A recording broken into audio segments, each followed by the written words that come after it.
Hello and welcome to another supercharged episode of Auto Today. I am Simi Pasha and here's a look at what we have lined up for you this week. On the show this week, we have two brand new motorcycles from the Indian market from an American and a British manufacturer. Hyundai's successful compact SUV gets another variant, and of course the latest in the world of automobiles. We recently reviewed Street Twin from Triumph Motorcycles, which is one of the three newest motorcycles from the iconic Bonneville family. Abhik Das brings you Thruxton R and shows you what the latest cafe racer on our roads can do.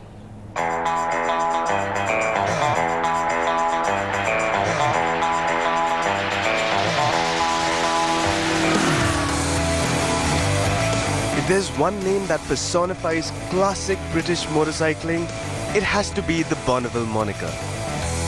It's a name that gave identity to its maker, Triumph Motorcycles.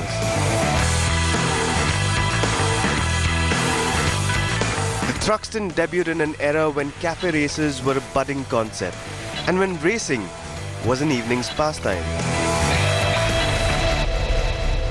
1960s was a time when hippies were chanting slogans of flower power.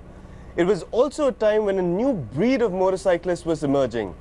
These were people who wanted to go faster and faster yet, and what they were doing is taking standard motorcycles in sheds and rebuilding them, souping up the engines, dropping the handlebars, and what emerged then was a fluid and a beautiful shape and a genre of motorcycle known as cafe racers. Now, Triumph at the time did offer the Thruxton right out of the factory, but in 2016, Triumph is attempting to rewrite history by relaunching the Thruxton brand with added oomph and an R badge.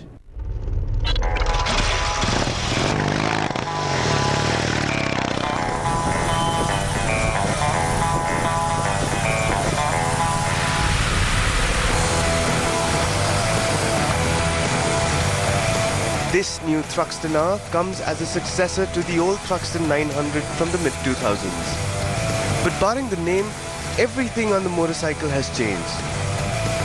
Sportier upside-down front suspension replaces conventional forks on the older model. Clip-on handlebars now sit lower, while the seat height has been raised for sportier ergonomics, closer to those of sport bikes. The Thruxton now comes with a fixed single seat and rear cowl with pillion foot pegs and twin seat being offered by Triumph as optional extras. In profile, the Thruxton is absolutely charming with enough design cues to please lusting eyes.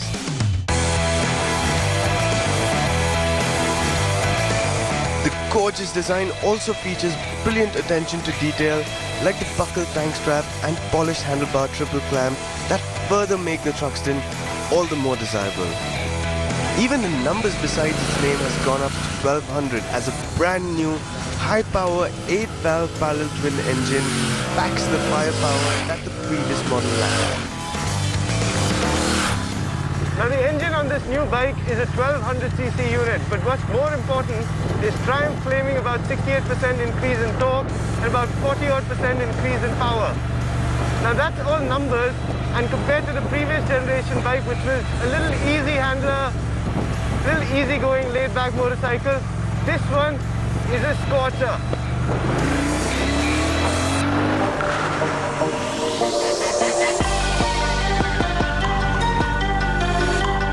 An engine is only as good as the cycle parts, and Triumph has made sure that the Thruxton gets the best.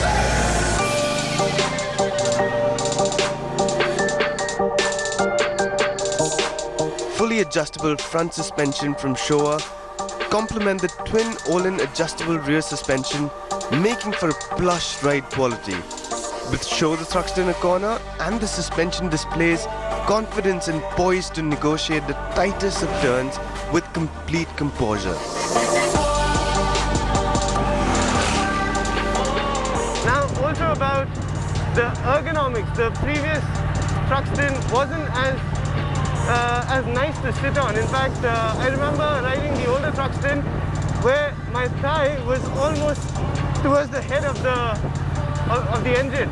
Now here it's much better, far better. I would have loved this portion to be a little more contoured so that my thighs could fit in better. But this is all right. It's a proper cafe racer position. Bum back, your body is forward, and you're leaning on the bars. Of course, now you can grab the tank and shift all of your weight to your thighs and leave your upper body free.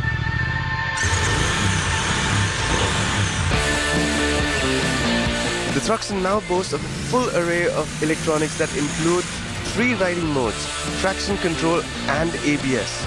And along with this is a torque-assisted clutch for smoother gear changes and ride-by-wire throttle for enhanced responsiveness.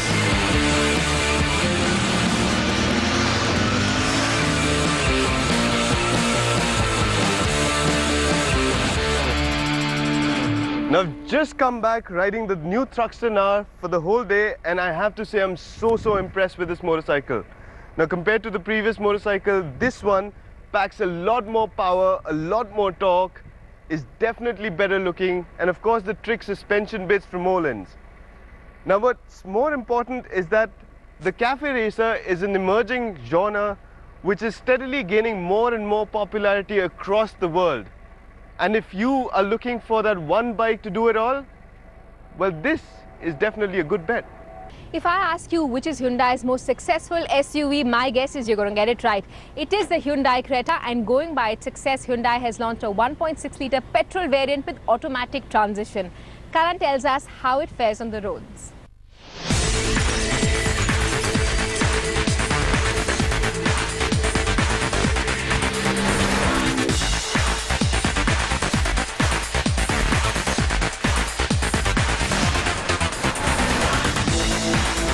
We in India are basically standing witness to one of the biggest shifts in our country's automobile paradigm. Until a few years ago, when asking someone about their choice for their ideal fuel type, diesel obviously, a sharp voice would hop back almost immediately. But today, the story is slightly different.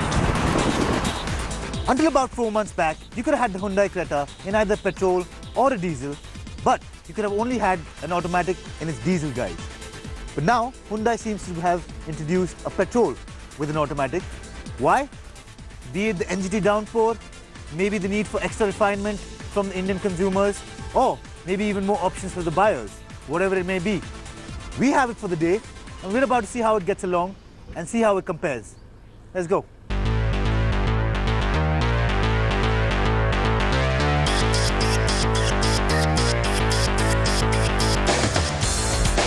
From the outside, there are no visual differences or updates from its siblings, and the only way to tell is to open the hood or climb aboard. Sitting in the engine bay, you'll find a 1.6-litre DOHC 4-cylinder producing 123 bhp and 151 Nm of torque. But that story isn't what's new. What is the 6-speed torque converter mated to that particular engine, driving that front wheels. However, the real fun begins once you get behind the wheel. Once you step inside the luxurious cabin, those familiar with the Creta's interior's ambience will feel right at home.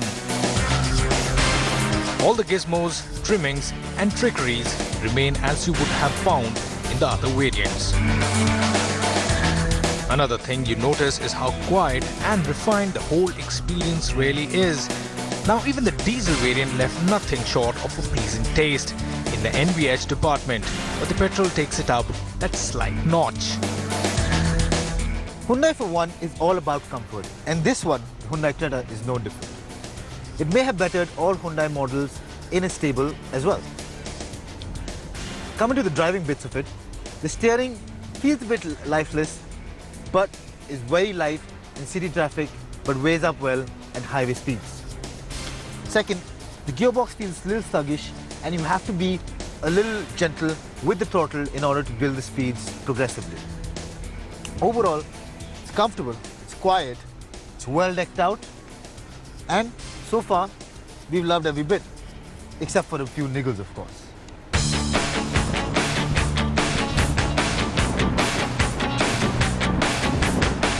Quietness and the NVH levels remain pleasant, watering around entire cities, and and even on the highways, where the Creta actually comes into its own.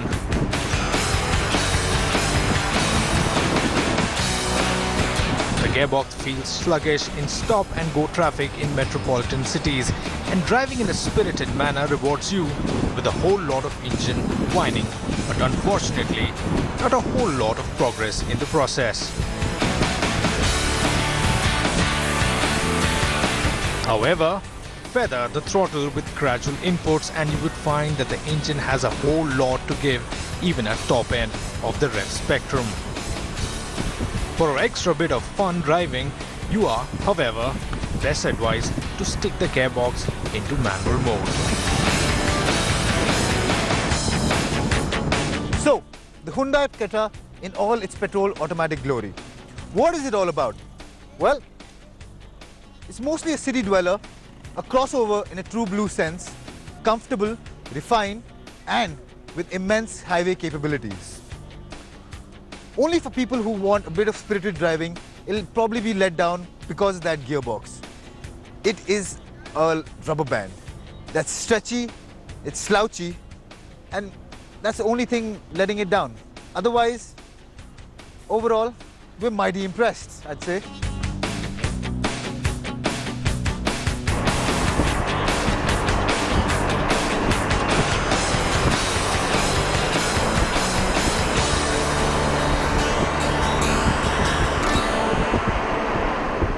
We've all heard of the famous American brand Harley-Davidson, but there's another manufacturer from the US of A which is trying to make its mark in the Indian market. Karan Mathur delves into their first offering, the Renegade Commando.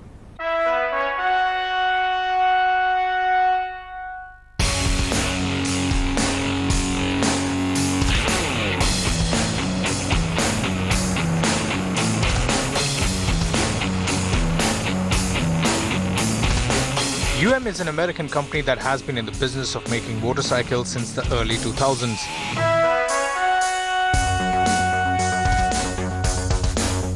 Being so young, had to tie up with Lohia Auto in order to get the expertise needed to storm through the Indian motorcycle scenario. One of the first vehicles from the company, the Renegade Commando, entered our garage and we gave it a thorough once-over.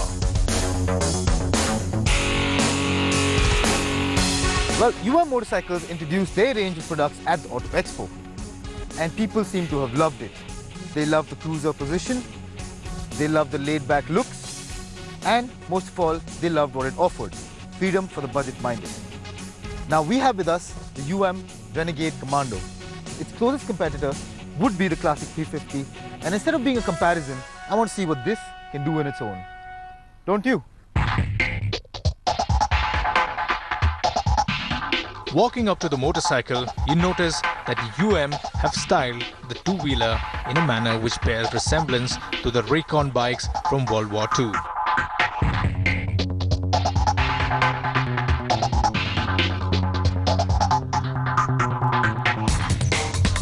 A matte green paint job and black accents combined with US Army like decals and blacked out steel spoke rims gel together really well. The wheelbase is long and overall, the bike has an imposing character, which it plays on. The high-rise handlebar and forward-placed foot pegs give the rider a reminder of the true purpose that this bike was built for, and that is exactly what it does best.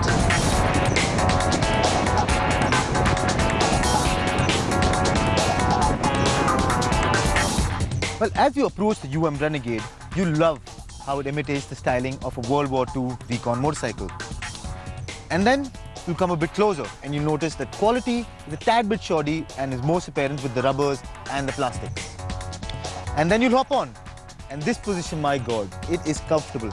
With the high handlebars, rightly placed foot pegs, only thing is they won't exactly give you exact wiggle room for your foot.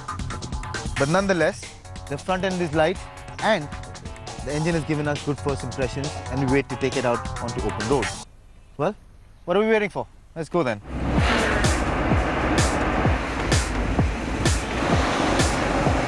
The quality of parts on the bike may need its fair share of fixes, but your motorcycle has put in an effort to give the bike an extra dose of practical.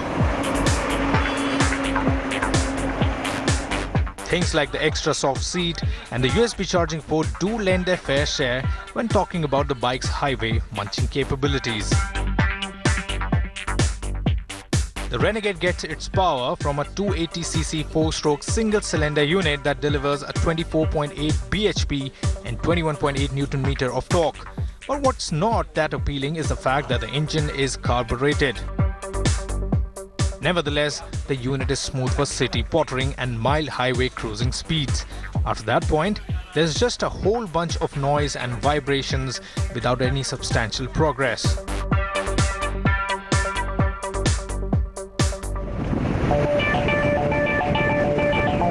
In the handling department, the Renegade Commando shapes up nicely, complementing the typical cruiser stance.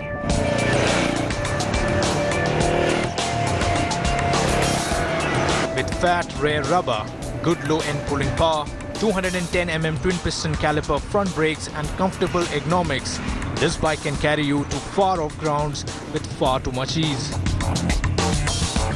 On a side note, it changes direction quite easily as well, as is evident with how much we put it through on tough terrains. Yes, there is a fair bit of fun even if you get a little lost and venture off-road. The biggest kink in its armor is the notchy gearbox. It spoils the fun of an overall, well, fun experience. So, the Renegade. I know I said I won't make any comparisons, but I do have to mention, this little number makes a worthy contender for the quintessential Royal Enfield. What that also means is it has its good points and its bad points. Starting with the good, it's nimble and a comfortable cruiser and has a lot to offer in terms of handling, performance and the look. But the vibrations through the handlebar and the seat will send tingles up your spine even after you're done riding, and the gearbox is notchy to the point of annoying. But overall, we've been decently impressed and we wait to take it out on wider open roads and get to know more about it as we get along. I hope you wait. We are.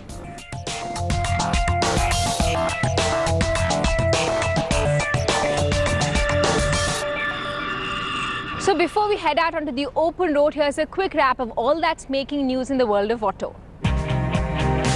German car maker Mercedes-Benz have their sights set on the Indian market as their global products are making their way to Indian shores within a few months. Their latest launch, the Mercedes-AMG SLC 43. The Roadster takes over from the SLK 55 AMG and marks the 20th anniversary of the car. The new convertible sports a turbocharged 3-litre V6 engine that puts out an impressive 367 horsepower and 520 Nm of peak torque. A 9-speed automatic gearbox connects to the engine. And the Roadster can sprint from 0 to 100 km/h in just 4.7 seconds. The AMG SLC 43 from Mercedes-Benz is significantly less expensive from its predecessor, sporting a price tag of Rs 77.5 lakh ex-showroom Delhi.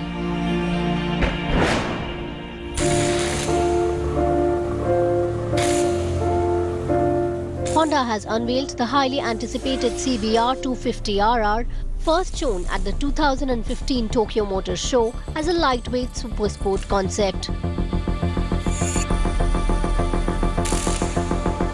The production spec motorcycle has broken cover in Indonesia with this advert. Surprisingly, a lot of design cues from the concept motorcycle have made it to the production variant.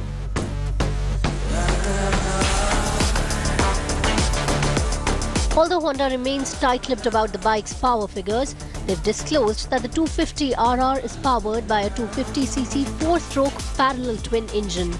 It will also feature ride-by-wire tech and selectable riding modes along with optional ABS.